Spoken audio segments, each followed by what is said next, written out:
Hi friends, వీడియోలోకి వెళ్ళే ముందు ప్లీజ్ లైక్ చేయండి. Please support my channel. ఎవరైనా మీ ఇంట్లో వాళ్ళు ఏం చేస్తారు అని అడిగితే టక్కున సమాధానం చెప్పండి. మా ఇంట్లో వాళ్ళు ఖగోళ శాస్త్రవేత్తలు అని. ముందుగా మా అమ్మ చందమామని చూపిస్తుంది. ఆ చంద్రుడిలో ఒక చెట్టు ఉంటుంది. ఆ చెట్టు కింద ఒక అవ్వని పరిచయం చేసింది కూడా మా అమ్మే. ఇంకా మా నాన్న, ఆయన వల్లే విశ్వం ఎట్లా ఉంటుందో తెలిసింది. అదెట్టా అని అనుకుంటున్నారా? బారెడంత కర్ర తీసుకొని వీపంతా చితకబాదాడనుకోండి, దెబ్బకి విశ్వం కనిపిస్తుంది. ఆ తర్వాత పెళ్ళైతే మిగిలిపోయిన చుక్కలుంటాయి చూడు, అవి నా మొగుడు చూపిస్తున్నాడు. ఏంటి అంతలా ఆశ్చర్యపోతున్నారు? మీ ఇంట్లో కూడా ఖగోళ శాస్త్రవేత్తలు ఉన్నారా? ఉండే ఉంటారులేండి. ఏంటి మొగుడు చుక్కలు చూపించడం ఏంటి, పెళ్ళం కదా చుక్కలు చూపిస్తుంది అని అనుకుంటున్నారు కదా. కానీ కొందరు మగవాళ్ళు, అంటే నా ఉద్దేశంలో మాత్రం, మొగుడే పెళ్ళానికి చుక్కలు చూపిస్తాడు. ఎలా అంటారా? ఈరోజు ఉదయం మా ఆయన గుమ్మం దాటి పడిపోయాడు. అయ్యో ఏమండి అలా ఎలా పడిపోయారు, చూసుకొని రావాల్సింది కదా అని ప్రేమగా మాట్లాడి కాయిల్కి ఆయింట్మెంట్ రాశాను. నేను వంటగదిలో వంట చేస్తుండగా చేయి కట్ అయింది. అమ్మా నరిచాను. నా దగ్గరికి వచ్చి, ఏమే చూసుకొని కోయవచ్చు కదా, వెళ్ళి పసుపు రాసుకో అని అన్నాడు. ప్రేమగా రాయవచ్చు కదా పసుపు, అలా రాయరే. రోజు వంటగదిలో తగలబెడతాం. మా ఆడవాళ్ళకి తెలీదా పసుపు రాసుకోవాలా లేక పేడ రాసుకోవాలా అని? మా ఆడవాళ్ళకి తెలీదా చెప్పండి? ఎప్పుడో ఒకసారి నీకేమైనా కావాలా అని అడుగుతారు. నిజమే అడుగుతారు. నీకు ఏం కావాలో చెప్పు తెస్తాను అని అంటారు. మనమేమో మీకు నచ్చింది తీసుకురండి అని అంటాం. తీరా చూస్తే తెచ్చింది మనకు నచ్చదు. ఏమండి నాకు నచ్చింది తీసుకుని రావచ్చు కదా అని అంటే తోక తెగిన పిల్లిలాగా కోపంగా అంతా మన మీదే చూపిస్తారు. అడిగి చచ్చాను కదా, నీకు ఏం కావాలి అని, నువ్వే కదా నీకు నచ్చింది తీసుకుని రా అని అన్నావు అని కస్సు ఆడుతారు. మీరే చెప్పండి.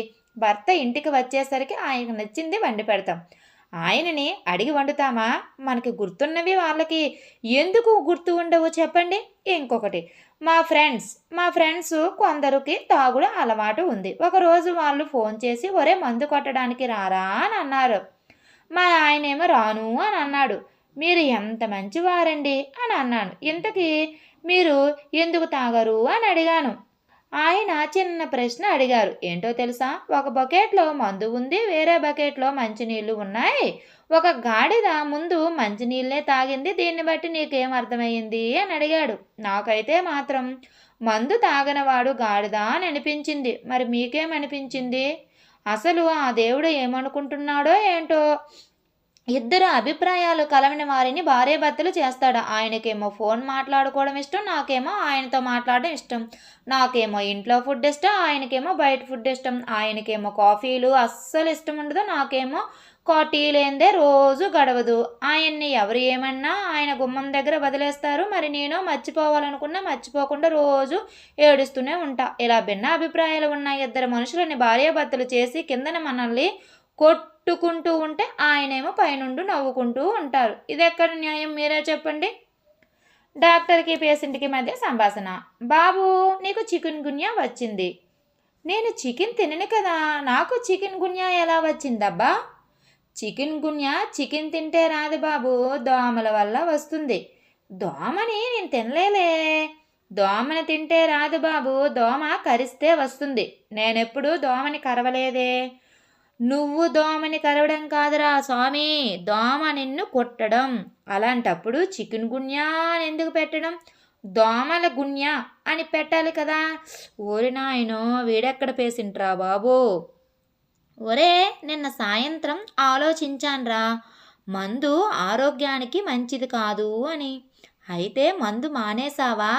ఆలోచించడం మానేశాన్రా. జ్యూసులు అమ్మే అతను. రోజు మా షాప్లో జ్యూసులు తాగండి, మీ ముఖం నిగనిగలాడుతుంది. సునీత. అవునా, నువ్వు రోజు తాగుతున్నావా జ్యూసులు అమ్మే అతను. నా షాప్లో నేను తాగకుండా ఉంటానా? సునీత. మరి నీ ముఖం ఏంటి అంత కర్రిగా ఉంది? మీ ఆయన ఏంటి 3 రోజుల నుండి ఇంటికి రావడం లేదు? తాగితే ఇంటికి రావద్దు అన్నానులే, అందుకే రాలేదు. మందు మానేశాడా ఏంటి? ఇంటికి రావడం మానేశాడులే. మొగుడు మీద మంచి ప్రేమే ఉందే. ఎలా ఉందయ్యా ఇప్పుడు నీకు? బాగానే ఉంది కానీ నా ఆపరేషన్ సక్సెస్ అయిందా?